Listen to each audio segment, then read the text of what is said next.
Okay, welcome to another Swampcast. We're here at the Swamp, named by Steve Spurrier, where Steve Spurrier got hammered today, 56-6. And Robbie, it's just not the way you treat royalty. No, it's not. And you're right. This is a house that he built. He gave it its name. Then Florida comes in. He comes here against Florida. Florida puts the worst loss on him in his career. His name's right there. His name's down there, and he wasn't happy, obviously, with the loss. I mean, they just didn't play very well. And Florida, again, it's almost a broken record, Robbie. Every week we say, boy, this can be a tough game. They blow them out, and it's not just because of the offense. It's because defense, special teams, making big plays. Yeah, they're just all over the place. You know, they're not just good in one area. They're really good in all three areas. And they're making plays. They're giving the offense short fields.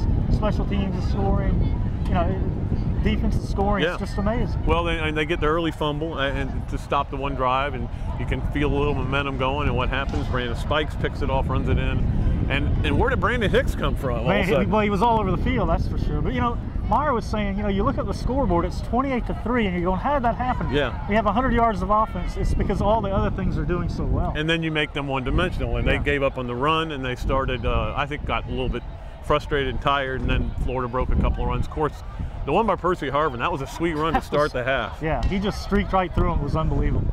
It's getting cold out there, isn't it? But Pat, to me, my assistant coach of the year is Charlie Strong. Oh, yeah. His game plans, the way he's called games has been unbelievable, and the way those guys are playing for him, pretty special right now. Florida did not blitz much this year, hasn't blitzed a whole lot, but they blitzed a bunch tonight because they knew they had unsure quarterbacks back there. The other thing is, Robbie, when I sit there and watch that South Carolina team, how did they win 7 games? I don't know. I mean, they looked awful tonight. Well, they are the 3rd-ranked defense in the country, and Florida doubled the total yardage on them. I know. And put 56 points on them. It's just, like you said, every week you keep thinking, this team's going to stop them.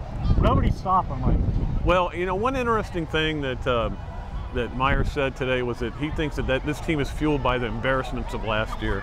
The loss to Georgia, the loss at the bowl game, and that fueled them. You know, a lot of times coaches will tell you, oh, if you win the bowl game, it gets you going for. I think that Michigan game really got Florida going. It's the best thing that happened to them. The way they ended the year last year has got them totally focused on what they're doing. And they're getting scary good at this point, Pat. And what's even adding to the scary part of it is that they're still a young team, like Meyer said. Those seniors on defense. Yeah. Citadel better watch out. Yeah. The Mighty Gators are coming after them. I'm freezing. I'm getting out of here. We're going to leave you until Thursday when we preview the Citadel, okay? Now I know you can't wait for that. The Citadel.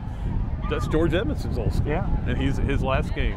Could be Tim Tebow's in Florida, too. You never know. Probably going to be Brandon Spikes, you would think. Percy Harvin's last game at the Swamp. Probably. So we'll talk Hopefully about it's not our last game. Yeah, well, you never know.